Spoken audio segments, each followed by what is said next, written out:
Welcome to this lab video, and here what we have done is we have recorded the lab videos so that you have a little bit better perspective of what I am teaching in the theory classes.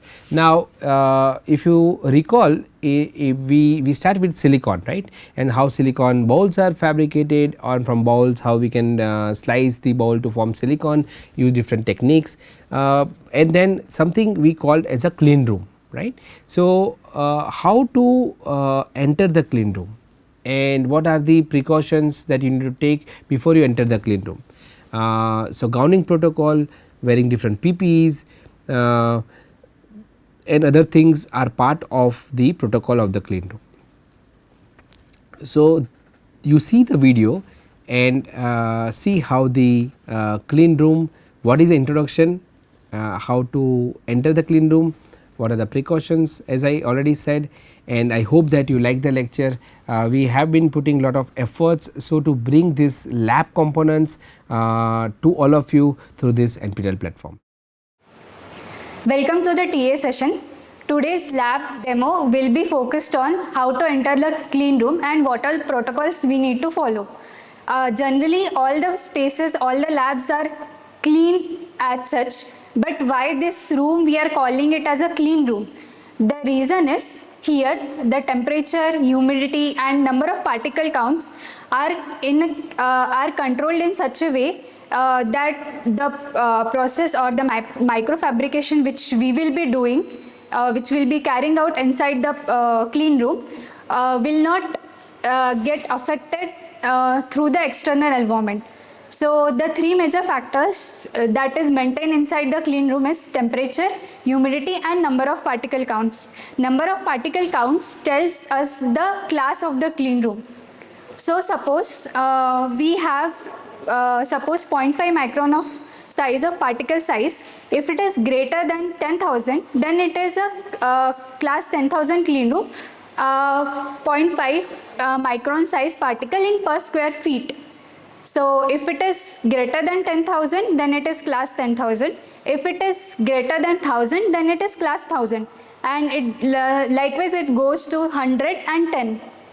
So this clean room which we will be entering is a class 10,000 clean room, wherein the white area or where we will be carrying out our bed benches and the physical vapor deposition, those areas are class 10,000 clean room, and the lithography area or the yellow room is class 1,000 clean room. Now this why clean room is required as such for microfabrication. So we are focusing on the dimension which lies in micron level. We try fabricating or we fabricate devices which are of 10 micron, 15 micron, 20 microns, which is 1/10 of the thickness of the hair. So if a hair falls, if a single hair falls onto the device, it has the ability to disrupt the device, and it can hamper the yield of the process. Also we shed, as a human we shed lot of dead skin cells, and we have in our sets we have lot of metal ions which can affect the devices and the process which we'll be doing inside the clean room. So it is our need that we need to fabricate devices we need to increase the yield of the device fabrication. At the same time we need to protect the clean room from ourselves, as well as this clean room protocol or the clean room PPE kits which we will be wearing will protect us from the hazardous chemical which will be used during the process of fabrication. So it's time to go inside the clean room. We'll see what is the gowning procedure and what all protocols need to follow when we go inside the clean room. I have this storage box. It is called as desiccator because for temporary amount of time or for temporarily we can create a vacuum in this desiccator, and we can keep our samples inside this desiccator so that we can carry out from one lab to another lab for characterization or for further processing. So I have one sample that I will take inside to carry out a process. So this is the desiccator, and this all the materials which we take inside the clean room needs to go in a pass box. I'll show you the pass box in some time. So I'll first remove my shoes. Socks can be intact. So this clean room has a limited entry, or limited people can enter inside the clean room, because there is a safety test which need to be cleared before entering this clean room. So this is the biometric system which limits the access. So I'll enter the clean room now. Two things I took inside the clean room. We are in the gowning area now. So if I want to take inside the clean room, I have to keep it in the pass box. The pass box is a chamber wherein UV light comes in, and if there are any particles or germs, mostly that will be killed before the material is taken inside the clean room. Phones are not allowed inside the clean room, so I'll keep my phone here, and this is my sample which I'll be keeping inside the pass box. So this is the pass box. I can open it. It has a UV light inside, and I will close the door from this side. It has a door from back side, so when I will be inside the clean room, I'll open the back door and take my desiccator out. A few more things I'll tell you before we enter the clean room. So there are some material restrictions which we can't take inside the clean room. Firstly, related to us it is prohibited to apply perfume, because perfumes has VOCs which generate particles which whatever you can smell is a VOC, and that means it is generating particle which will increase the particle count inside the clean room. Also, ladies, for the ladies, they can't wear cosmetic products because again they might shed particles.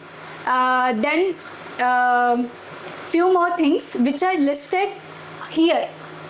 Here you can see you should wear dry and clean clothes. So you can't come on the with drenched clothes. Also, jackets or furry clothing is not allowed, because again they will shed particles, and dirty and stinky clothes are also not allowed. The clothing choices will be, I try to wear a full sleeves and full pant. If full sleeves is too much, then a half sleeves is fine. But for pants, we should wear full pants, not shorts or 3/4, because we should not expose any part of our body inside when we are inside the clean room, and this is a part of safety to us from other chemicals which we will be using in the processes inside the clean room. So accordingly, I am dressed. I have 3/4 sleeves, kurti, and a full pant below. So and it's clean and dry. So I am ready to go inside the clean room. So now I'll be showing AHU control panel, which is there installed in the lab. So this is the AHU control panel. Here we can see what is the real-time temperature, relative humidity, and what is the status of the compressor, which are helping to keep the temperature inside the clean room. And we can switch on, switch off the AHU using this. So now it's time to go inside the clean room. So now we'll start the gowning procedure to go inside the clean room. First, I'll be wearing mask So this is important. Why? Because we are inhaling, exhaling. So when we are exhaling, we are we are throwing out some air from our body. So that air might have some particulates which can sit or settle down in the clean room. So to stop to restrict that, we are I will be putting the mask. And ideally, if you are having cold or cough, you should not enter inside the clean room. Now, as I have long hair, and the females who have long hair should tie a bun. So before wearing the hairnet, I'll tie a bun.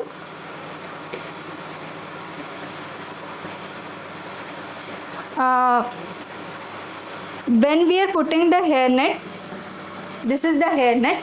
All the hair should be inside this hairnet. So I'll cover my head such that all my small strands of hair are also coming inside. And here I have covered my face and my hair completely. Now, before wearing the shoes, I have to wear the shoe covers. This shoe covers will prevent any particulate matter from our feet to go inside the clean room. So if you are wearing socks, or if you are not, still you have to wear the shoe covers. So once I wear a shoe cover in one leg, I should keep that leg inside the gowning area where we'll be wearing our gown. Similar for the next leg, and I'll take my gown from this cabinet. This is a garment cabinet, or the where we will be keeping we keeps our clean room gowns. This has air circulation. So if some particles or the dead skin cells are there on our clean room gown, the air inside this garment chamber will flush out all the dead skin cells or the particles which are present on our gown. So I'll be taking my gown. I'll place back the hanger again. And every time when I take out the gown, I'll make sure that the door is closed, because the air is circulating and it is cleaning the gown when both the doors are closed. Now I'll the sleeves, I'll take both the sleeves into my hands, because I don't want it to touch the floor when I'm wearing. This is sort of bunny suit, so I have to completely unzip it. I have to put both my legs like this and wear the sleeves properly.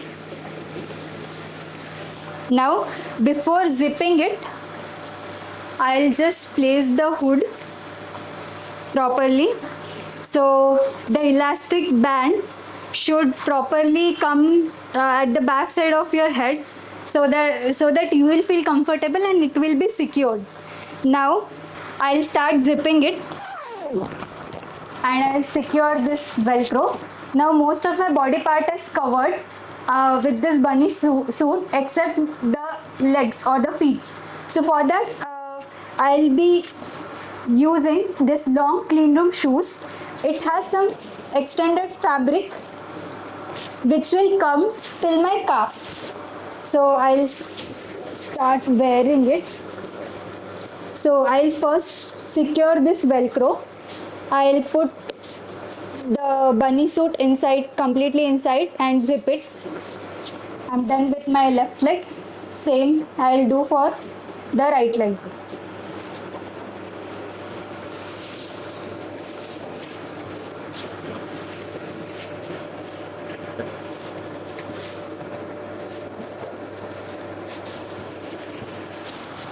So now the only thing which is exposed is my hands. For that I'll use nitrile gloves. these gloves are little bit chemical resistant and won't shed any particle inside the clean room.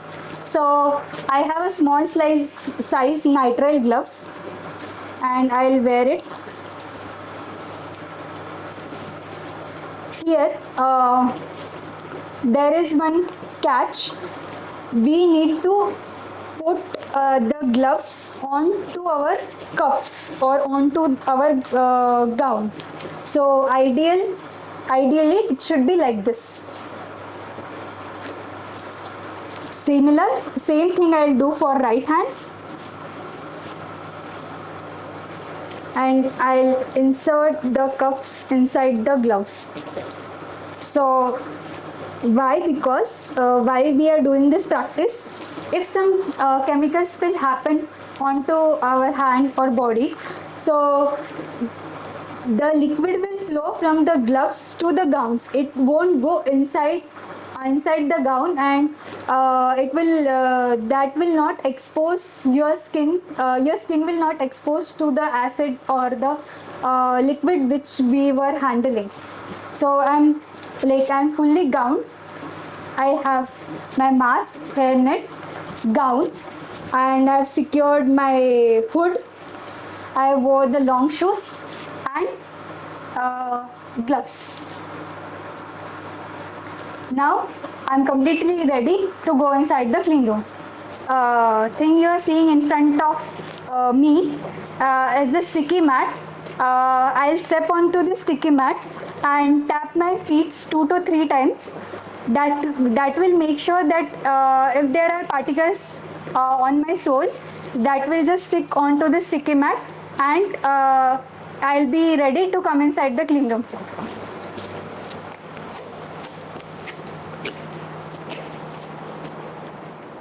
The desiccator which I have kept inside the pass box, now it's time to take it out. So this is the back door. I'll open this and I'll take the desiccator out and close the door. So I have my sample inside this desiccator. This is the rotating knob which I'll use to break the vacuum. So when I rotate it anti-clockwise direction, the atmospheric air will gush inside this chamber or this box desiccator, and it will come to atmospheric pressure. Now I'll open the desiccator and take out my sample. So the sample is here. Now I'll start my process on this sample. This is all for today's lab demo. This is the clean room demonstration, clean room entry, which one should do every time we enter the clean room. Thank you.